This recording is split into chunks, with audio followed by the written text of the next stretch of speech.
Hi guys, this is Fernando and welcome to another video for the Modern Survivalist. In this case I'm going to be reviewing and showing you the Glock 17 Generation 4. This is as it comes out of the box. This is the box you actually get. You have, let's see, we have the pistol here, the Glock itself with one magazine, and a spare magazine, this tool which is supposedly for loading the magazines if you have problems placing the last couple of rounds and such. You just use this to lower the rounds you have and make more space to keep loading them up. You have these attachments which go, these are actually adapters for your grip. These go over here, and one of them makes the Glock Generation 4 as the previous, the third generation. The other one makes it even a bit bigger. I don't see the point of that. It's fine as it is, and I don't see the point of using this unless you have a huge paw of a hand, in which case you may find a use for that. I don't think it's necessary, and I have medium-sized hands, fits perfectly well, and unless you have really big hands, it doesn't make much sense. You also have a cleaning rod and a brush. Cleaning rod is over here, goes attached to the box itself, and of course you have a manual with some descriptions, which isn't very bad. It's okay. Explains, let me show it to you. Explains what you get when you buy your Glock pistol. Also, if I remember well, it has an explanation of how to change the magazine catch from one side, from left to right, depending on if you're right or left-handed.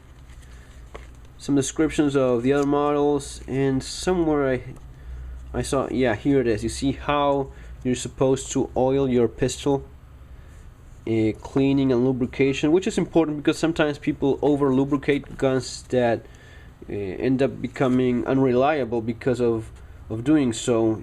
Just a small drop. I really use like half a drop of oil, trying hard not to overdo it, because it usually means you end up having more dust and debris gathering and getting all clogged up in your pistol. So, just another small piece of advice: don't overdo lubrication on any gun, especially not in a Glock pistol.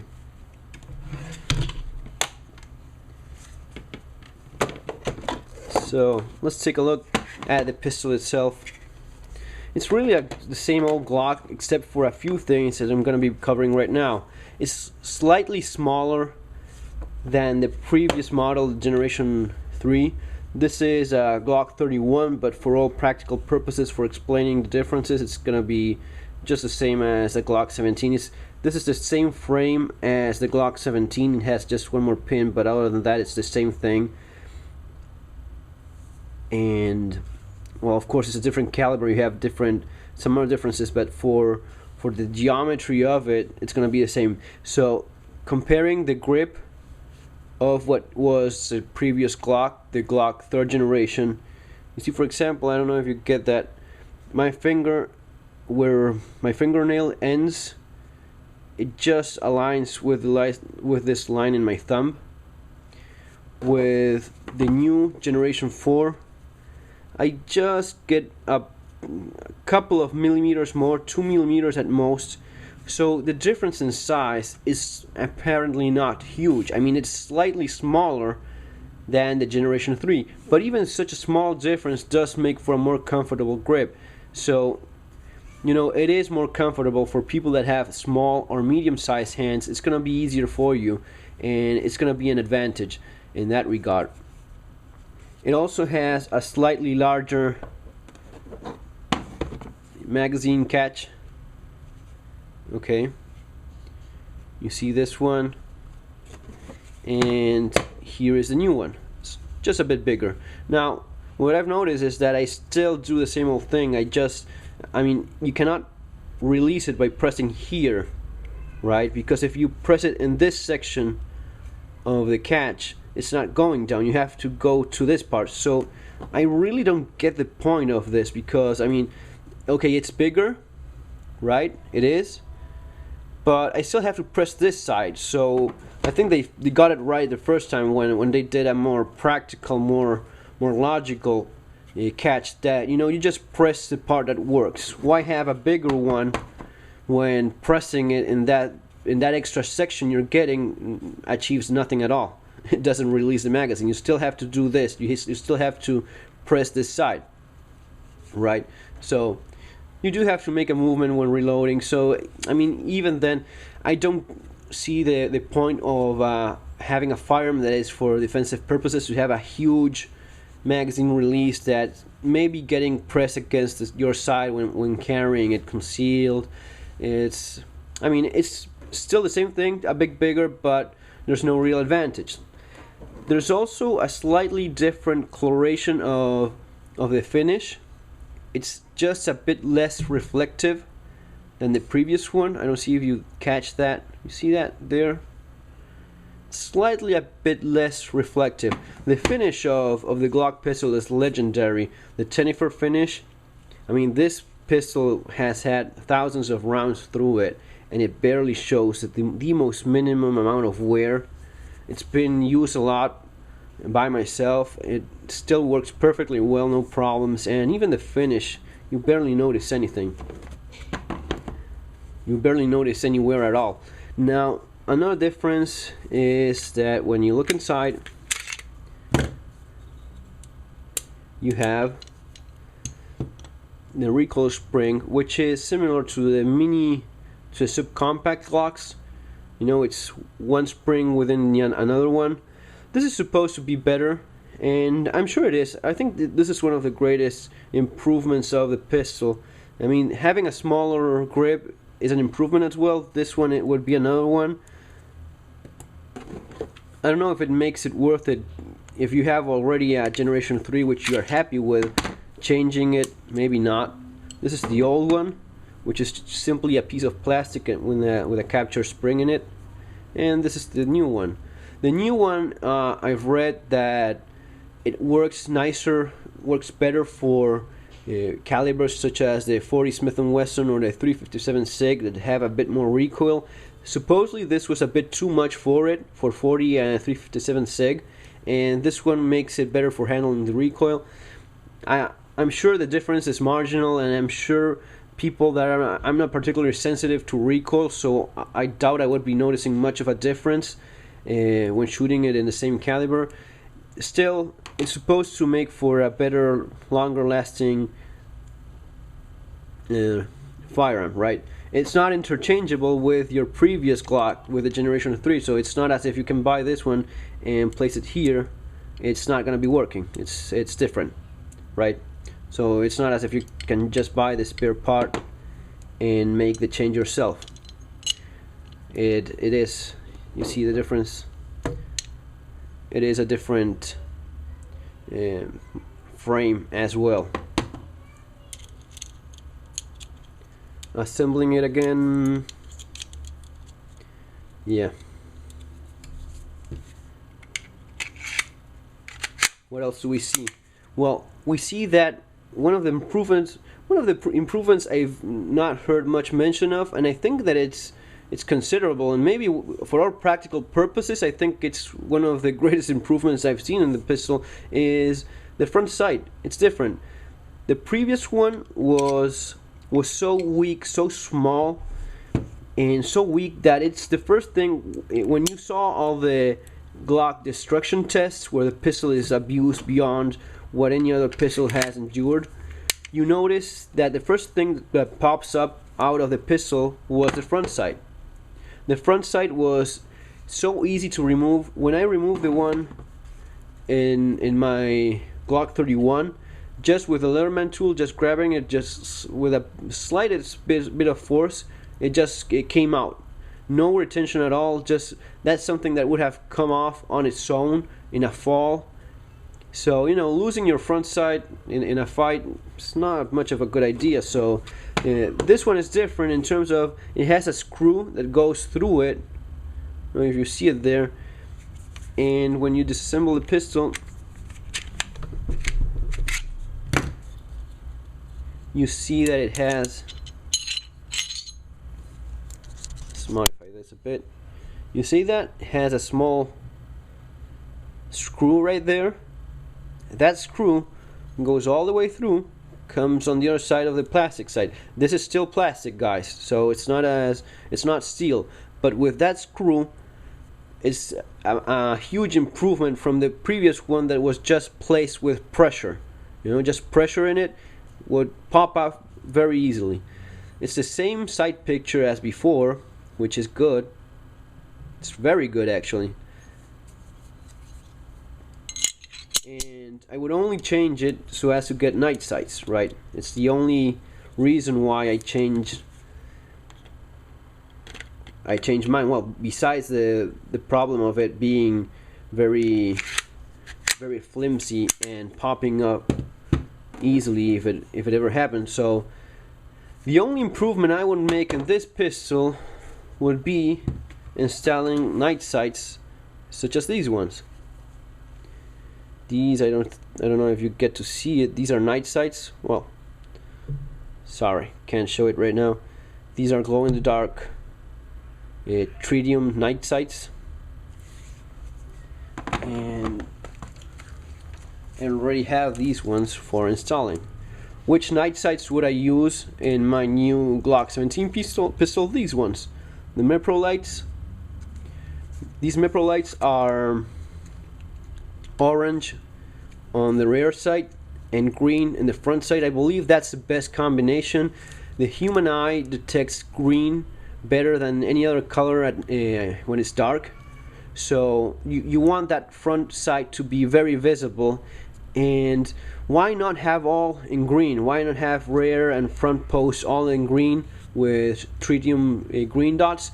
Because there's a possibility, it's a small one at that, but it's still a possibility of confusing your front and rear sight. I don't think it has happened much, but I'd rather have a perfectly good knowledge of what I'm looking at. And just for visual recognition of my front sight, I bring my gun up, I see that green dot, and know perfectly well where my muzzle is being pointed at.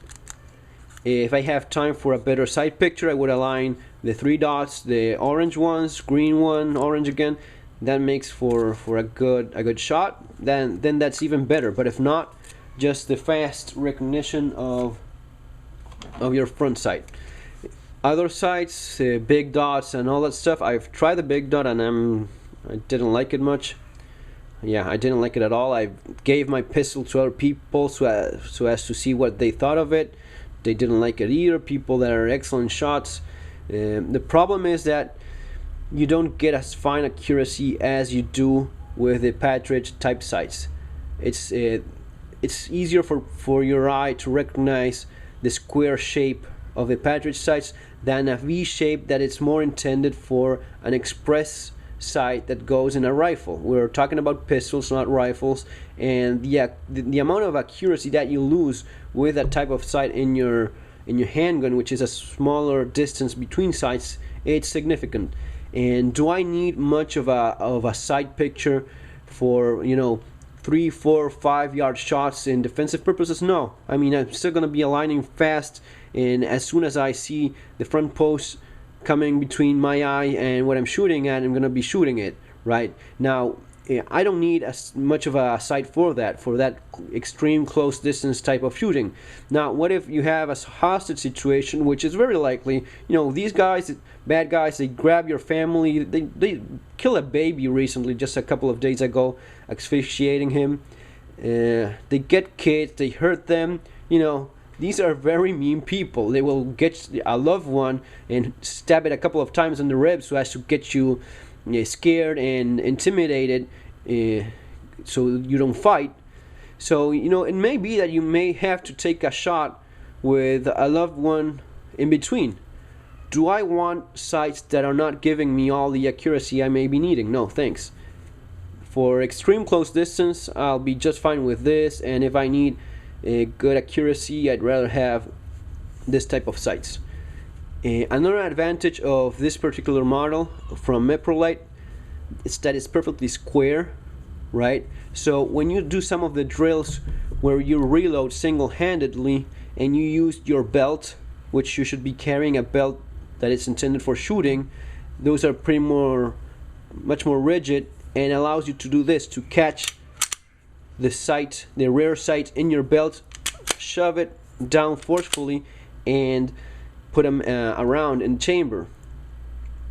If you have one of those very cool looking but very useless, in my opinion, ramps that I'm not sure of what's the intended purpose, that ramped rear sights, I don't know. I mean, if you're drawing, it's not going to be doing much for you in terms of snag. And when you're reholstering, I mean, I've never had a problem with that, so I don't get it why they make that silly ramp in some of the sights. This, on the other hand, is going to be more practical and more useful for you when you have to do single-handed reload. Well, but FerFAL, why would I have to do that? Why would I have to?